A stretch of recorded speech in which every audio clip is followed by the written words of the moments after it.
Ahora vamos a ver un poquito la interpretación de la imagen radiográfica en la lesión cariosa. Vamos a tomar algunas partes de esta clase para no hacerla completamente porque no hay mucho, no quiero que sea tan engorrosa la cosa con ustedes. Su nivel ya deben tenerlo bastante claro, pero sí me gustaría ver algunos detalles que podrían ayudar a la interpretación misma de la imagen. Tomando siempre los conceptos de radiología, de la descripción de las imágenes que habíamos mencionado. Aquí miren, se repiten, dice imagen radiolúcida, densidad, de fondo heterogéneo, fondo, y límites indefinidos. Y tiene tres, realmente cuatro porque habla en singular, entonces ya es número.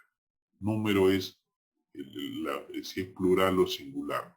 Dice imagen radiolúcida, el plural, el singular y la radiolucidez que es densidad, el fondo y los límites. Cuatro características. Entonces esas cuatro características, todas las caries, doctores, pequeña, grande, mediana, en esmalte, dentina, en raíz, en cuello, todas son imágenes radiolúcidas, fondo heterogéneo y de límites indefinidos o imprecisos, como quiera decir. ¿Qué lo va a diferenciar? Que una caries está en la 1,5, otro estará en el ángulo mesial, otro estará en el cuello, o sea, la ubicación. Y básicamente la pieza, y la ubicación. ¿Qué carie? ¿Qué cara? Oclusal, mesial, distal. Y ahí hay un dato. Nunca decir lingual ni vestibular. Las caras libres no se describen como lesiones cariosas en una radiografía. En primer lugar, porque las caras libres las puedo diagnosticar de manera clínica, porque yo puedo ver la vestibular y puedo ver la lingual. ¿Ok? Luego seguimos. Es importante que usted diga si la lesión, la profundidad, la relación. Si la lesión está en el esmalte, si está en la dentina, si está en la cámara pulpar, si ya llegó a la lesión de piso cameral, a veces ya rompió el piso, ya partió ese diente en dos, o tiene una destrucción coronaria amplia. Doctor, ¿qué es destrucción coronaria amplia? Tres caras es destrucción coronaria amplia. Doctor, y destrucción coronaria completa es lo que usted conoce como remanente radicular. Destrucción coronaria completa no tiene corona, ¿cierto? Es un remanente radicular. Entonces usted dice que hay una imagen radiolúcida, fondo heterogéneo, límite impreciso, ¿cierto? Con una destrucción coronaria amplia o con una destrucción coronaria completa, quiere decir que no hay. Inmediatamente mira el espacio periodontal y si hay ensanchamiento lo dice y si no lo hay no dice nada. Ojo, voy marcando ya. El estudio radiográfico no es de normal, normal, normal, así como hacen algunas historias clínicas que son muy graciosas cuando lo hacen normal, normal, normal, normal. No, la historia clínica no es para normalearla y el informe tampoco es para decir normal, normal. Lo que no tiene no se pone. Punto. No se pone normal, simplemente no se pone. ¿Ok? Porque si no, imagínate, y el hombro está normal, y la clavícula normal, y la coronaria normal, y los freuditivos normal, y te pasa todo el día normal, y no dices lo que quieres decir. ¿Cierto? Ese es típico en el que no sabe qué decir.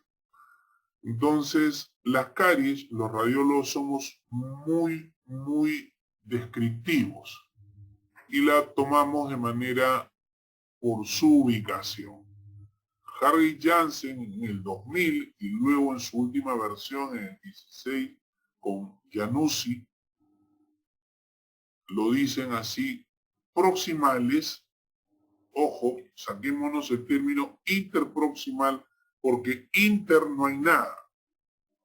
Entre las dos no hay nada, pero es muy común, ¿ah? Y yo incluso a veces lo vuelvo a repetir, me equivoco, pero luego de haciendo un poquito la investigación y el análisis, no existe la carie interproximal, existe la carie proximal, proximal mesial, proximal distal.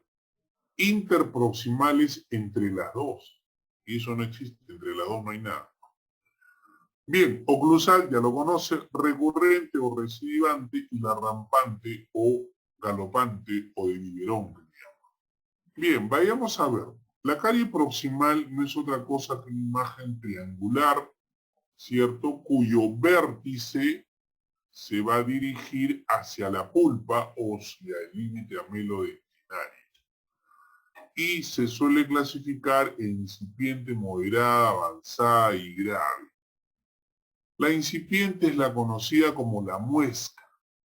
Pero ¿qué dice la teoría? Menos de la mitad del esmalte. Es decir, de este ancho del esmalte no va más allá de la mitad. Un poquito nada más. ¿Se dio cuenta? No llega a la mitad del esmalte. Luego tenemos la avanzada y dice así. Compromete más allá de la mitad del esmalte, 3 y 4, pero no llega al UDE, o sea, no llega a la unión dentina-esmalte. ¿Sí? Sin embargo, acá la 2 no, la 2 ya penetró hasta dentina. ¿Ok? La clase 2 va más allá del esmalte, pero no llega al límite amelodentinario aún. Espinosa, no sé si entrando de nuevo o es que el sistema a veces nos bota, el internet está terrible. Luego tenemos la clase 3, dice, ya en dentina, pero no llega más allá de la mitad entre la dentina y la pulpa. Todo este ancho no llega más de la mitad. No llega más de la mitad de la pulpa. Ojo, siempre llama la atención esta, pero lea. Pero no se extiende más de la mitad de la distancia entre la dentina y la pulpa. Acá no, acá ya llegó a la cámara pulpar. Bien, entonces, y luego tenemos ya la lesión grave o clase 4, en la que es muy cerca a la pulpa. Atravesó todo esto. Entonces muchos a veces dicen, no, doctor, pero todavía no usé lupa. Mire la diferencia de usar lupa. Mire por acá, entra un poquito acá y sale todo esto. ¿Ok? Tiene que usar lupa, doctor. Bien, entonces esta es la clase 4. Y aquí tenemos casi todo. Tenemos una lesión en dentina, ser lejos de la pulpa, en dentina, cerca de la pulpa, y por último, una con compromiso pulparo-cameral. ¿Ok? Nos vamos a la oclusal. La oclusal es otro triángulo, pero en este caso el vértice está para la fosa y la fisura, hacia la zona de oclusión. Y esto es importante verlo. Miren, el esquema es sencillo. La entrada es pequeña. Y esto es importante porque el paciente llega al consultorio así. Incluso hace este gesto con la lengua. Se toca, dice, doctor, tiene una carie pequeña nada más. Y eso es importante porque el paciente no te dice pequeño por gusto. Pequeño te está diciendo chiquita, no es muy grande, no debe costar mucho. Eso es lo que el paciente te está diciendo. Pero vamos a ver lo que realmente es cuando lleguemos a esa lesión. Primero empecemos con la lesión de tipo incipiente. Y como ustedes verán, yo no he puesto una imagen. Doctor, ¿por qué? Porque la radiografía de las imágenes oclusales incipientes no se ven en una radiografía. No existe la imagen de una carie incipiente en radiografía. Doctor, ¿y por qué? Porque la literatura dice tiene que haber más del 30% de esmalte de pérdida para poder verse recién la pérdida en el esmalte. O sea, que si no hay más del, mira, 30% es bastante. O sea, en poca cuenta la cavidad o el hueco debe ser muy grande para que se vea en el esmalte. Entonces no la vemos. Pero doctor, hay una ventaja, la oclusal la puedo ver clínicamente. Nos vamos a la segunda, la moderada. Aún así, doctor, no veo entrada. Entonces, ¿dónde la va a buscar? ¿Qué dice la literatura? La literatura dice, lupa en mano, vaya a la línea melodentinario, acá está mi manito, ¿ve? El límite melodentinario, lo busca y donde hay un desorden, miren, acá se ve una línea perfecta, acá no. Ni siquiera dice hueco, cavidad, radiolucidez, donde hay un desorden, ahí hay una lesión de tipo moderada. Doctor, pero el esmalte no se ve nada, no hay hueco, nada. Así es porque no hay el 30% de pérdida. Ok, esa es la moderada. Luego nos vamos ya, miren a la grave. Y nuevamente, vueltamente la lupa, miren. El paciente al pasar dedo, mano, lengua, lo que sea, esto es una fisura nada más. Pero miren el tremendo forado acá adentro, que ya llegó a la pulpa. Pero la cavidad es muy pequeña o nula. Esta carie, esta imagen es perfecta, educativa. Si usted tiene una así de algún paciente, guárdela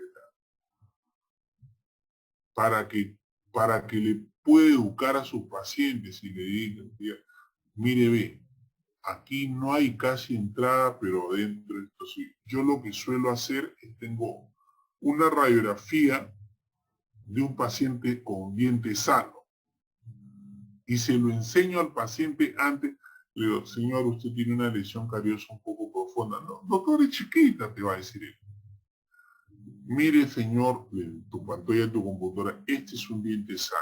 El esmalte, la dentina, está, ok, está sano. Vamos a tomar su radiografía. Sí, nada de pies en mano, nada, sino nada de apuradito, porque va a perder mucho tiempo y sobre todo título. Hace usted la toma radiográfica, sale en la computadora e inmediatamente le pone la sana al lado. Entonces se va para atrás y te aseguro que hasta el más duro lo va a entender. Porque tú le dijiste antes cómo era lo normal. Entonces él va a decir, ah, esto es lo mío. Sí, señor. Así está su diente. Y como usted verá, esto es el nervio, por si acaso, yo ya no puedo curar. ¿Y por qué es importante? Porque él aprende, porque él conoce y porque nadie va a pasar de pagar 50 soles por una resina a 1000 soles por un endodoncia, espigo y resina de relleno o corona, tal vez incluso. Y para evitar que nos anden diciendo cosas, usted debe haber escuchado cosas como, yo fui donde el doctor y era un huequito chiquito y mire cómo me lo ha agrandado. Así dicen y nos acusan, porque son incapaces de entender un poquito lo que no le damos a entender. Nosotros tenemos la obligación de educarnos. Aunque pueda parecer todo lo demás, es igual, porque la odontología es docencia. Tiene usted que educar a sus pacientes en salud. Bien, entonces así más o menos son las caries de tipo oclusales. Luego tenemos la recurrente, que no es otra cosa que la recidivante. Y miren, ve nuevamente con la lupa en mano. Yo tengo aquí debajo de esta amalgama un cambio de color. Y no la cambio porque quiero cambiar la amalgama, cambio porque es recidiva, caros. Miren acá, y empiezo con esto. Miren, ve, yo le digo que hagan lo que yo hago con ustedes. Ven aquí amalgama, dentina sana. Este es ángulo, este es pseudocarie, esto no es carie. Esta es una zona oscura que se ve producto del ángulo de la toma. Bien, esmalte sano, dentina sana, obturación de amalgama.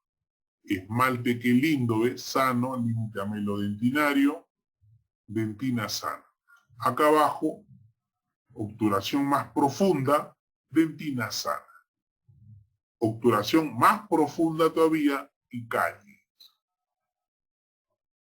Doctor, entonces, ¿cómo es una recidiva cariosa? Igual, imagen radioluz en un heterogéneo límite indefinido por debajo de una imagen radiopaca con aparente compromiso pulpar. Punto. Se describe igualito, nada más que debajo de la imagen radiopaca. Esa es la carie recidival. Luego tenemos la carie rampante, que también se conoce como carie de biberón, galopante. Doctor, ¿por qué rampante? Porque ya la corona está rasa. ¿Por qué galopante? Porque hace 3 meses la vi y no estaba tan grande. Galopa, va muy rápido como el galope del caballo. ¿Y por qué de biberón?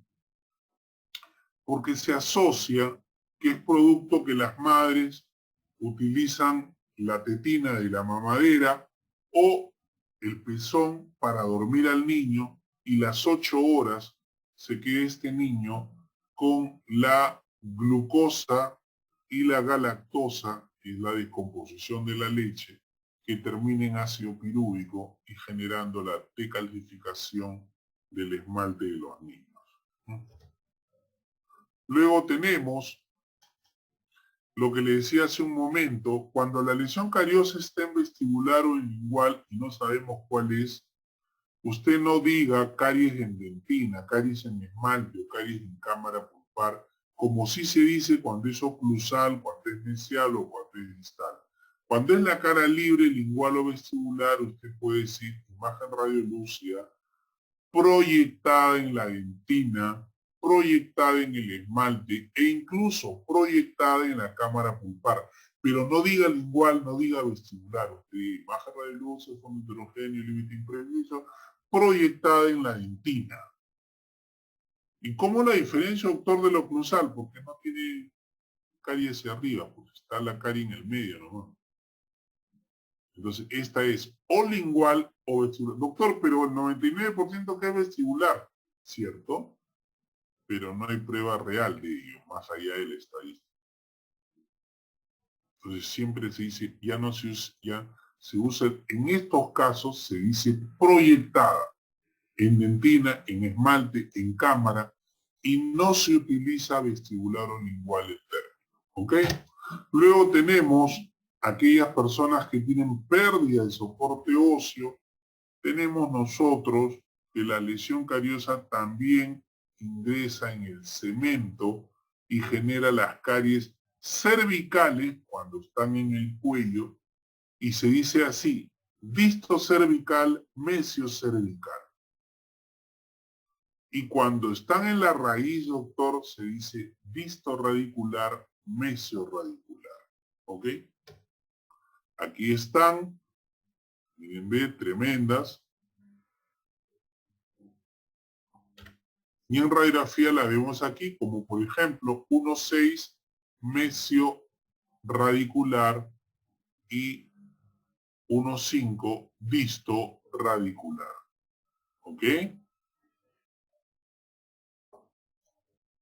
La técnica específica para la evaluación de la lesión cariosa es prácticamente la técnica Bywin, es la mejor que usted puede usar.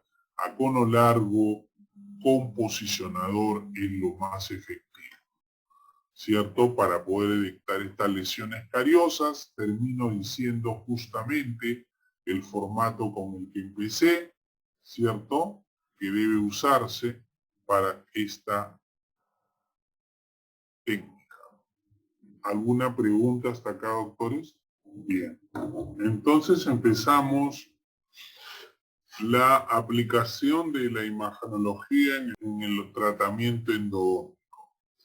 La endodoncia es una de las especialidades que realmente yo diría que uno de sus grandes apoyos es la imagenología.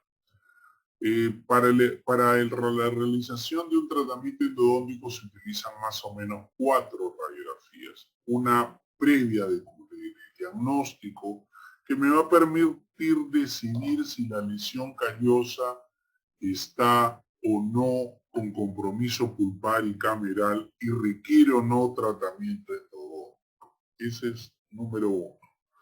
Luego tenemos un par de radiografías de trabajo que podría ser estas mesializadas o distalizadas, donde yo voy a medir la longitud de trabajo, o sea, ver cuánto mide el conducto radicular, y segundo, la segunda medida para ver cuando pongo el cono de sellado y ver si es que el calibre del cono y la longitud del cono va a cubrir toda la trayectoria del conducto que yo quiero sellar, ¿no? Y por último, la prueba final cuando ya se termina la endodoncia y se quiere ver si quedó bien o no, porque el cemento suele durar 24 horas sin secar. Después de las 24 horas sacar una obturación se puede, pero tiene un nivel de complejidad y de incomodidad. Versus si se hace en el momento, si está mal, corta o larga o mal simplemente, sacarla es muy sencilla. Incluso ahora veo en los posgrados, incluso en el pregrado, la famosa prueba de pecha, ¿cómo le llaman? Penachografía, ¿no?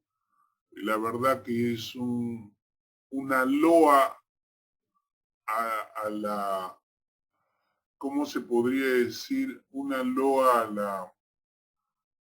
la falta de seguridad que le dan a los estudiantes, por Dios. La conductometría te mide la longitud de trabajo y la conometría te vuelve a medir la longitud de trabajo. Y 20 son 20, con lima y con conducto y con cono es lo mismo. Los 20 milímetros de cono no son más largos ni más cortos.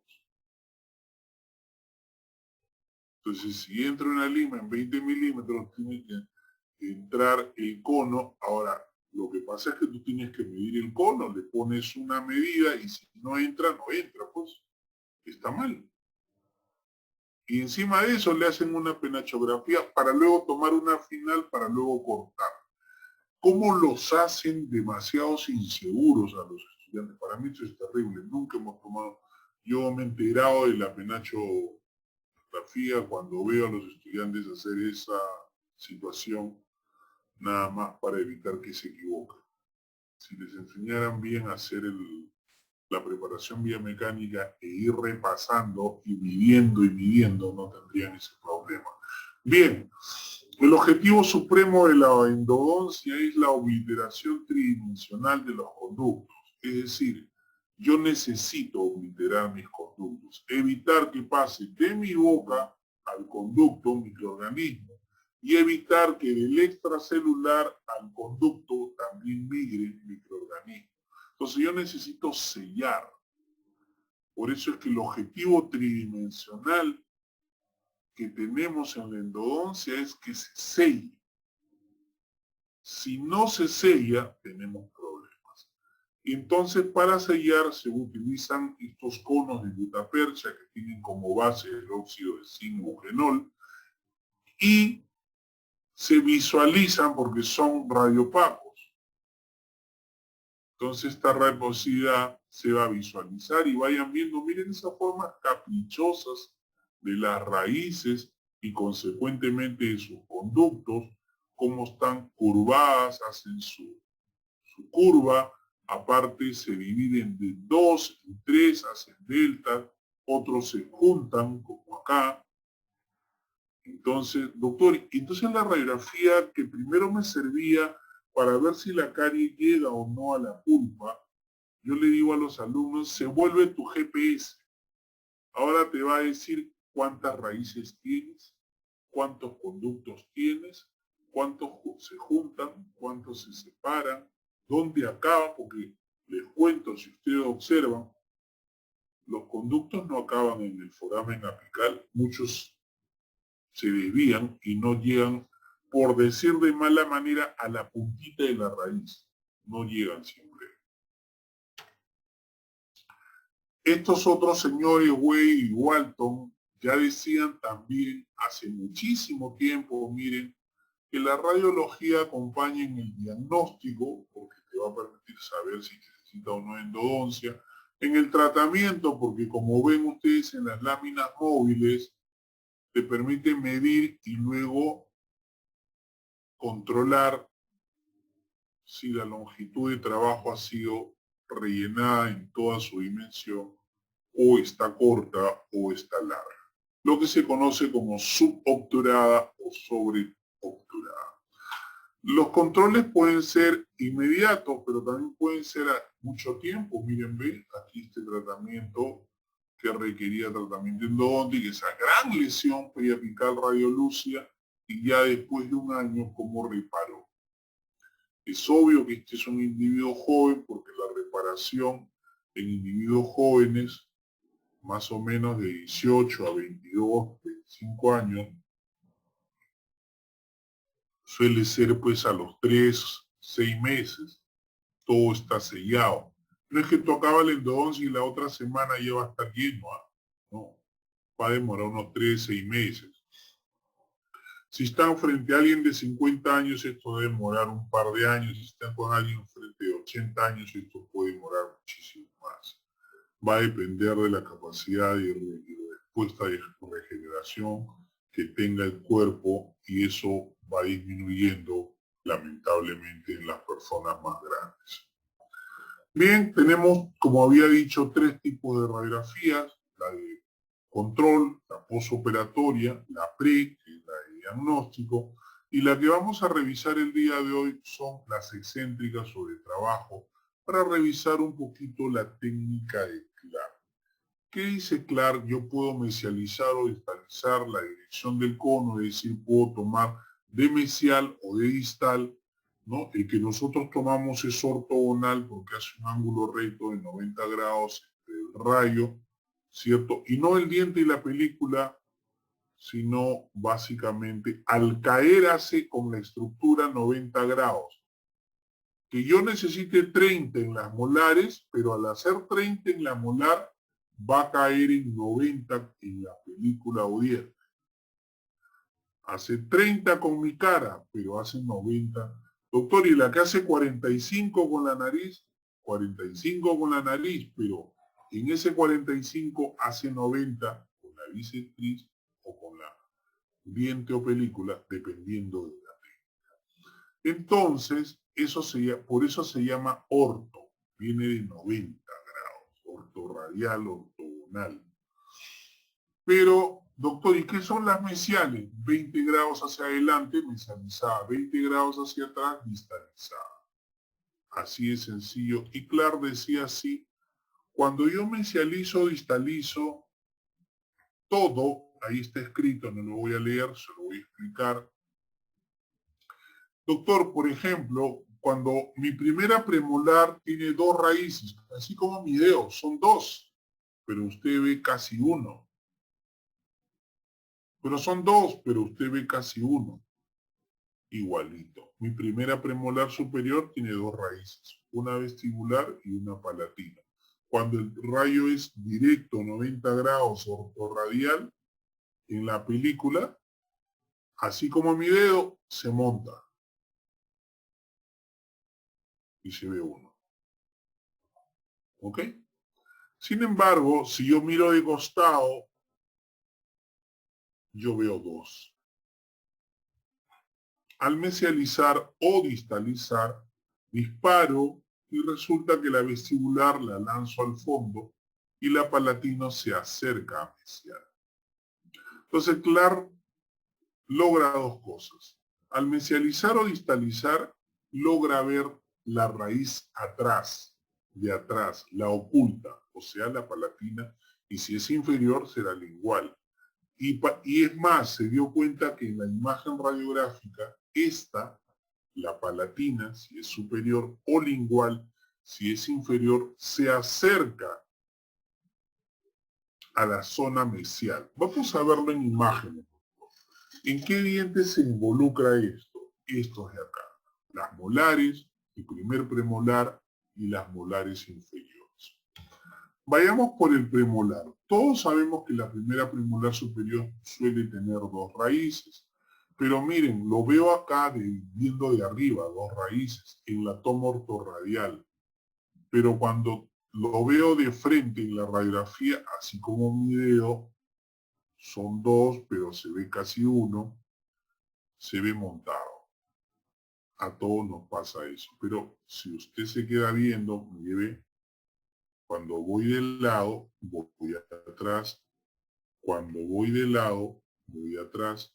Cuando doy de lado, separo las raíces y obtengo, pero luego Clark concluye, muy bien, ahora veo la de atrás, pero aún así, ¿y ahora cuál es cuál? Dijo él. Muy bien, este es canino, este es lateral, este sector es mesial. La que se acerca a mesial, entonces voy avanzando de mesial. La primera que me encuentro, yendo de mesial. Doctor, y si hubiera distalizado, me ubico en distal y voy avanzando. La primera que me encuentro, ese es palatino o lingual, si es inferior. Como este mesializado, esta grande, es la palatina. Y esta que se aleja es vestibular. Nuevamente otra, igualito.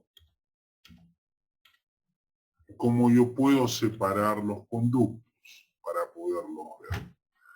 Sin embargo, las molares superiores, las tres o las dos, porque la tercera está fusionada, tengo yo así, separadita las tres, no tengo problema. Doctor, entonces, ¿cuándo es el problema? Mire, si usted observa mis dedos, cuando mi diente gira, puedo montar la palatina con una de ellas, o al revés, o para acá, o para acá. Doctor, entonces si mi diente está no girado, normal, no debo mesializar ni distalizar, sí.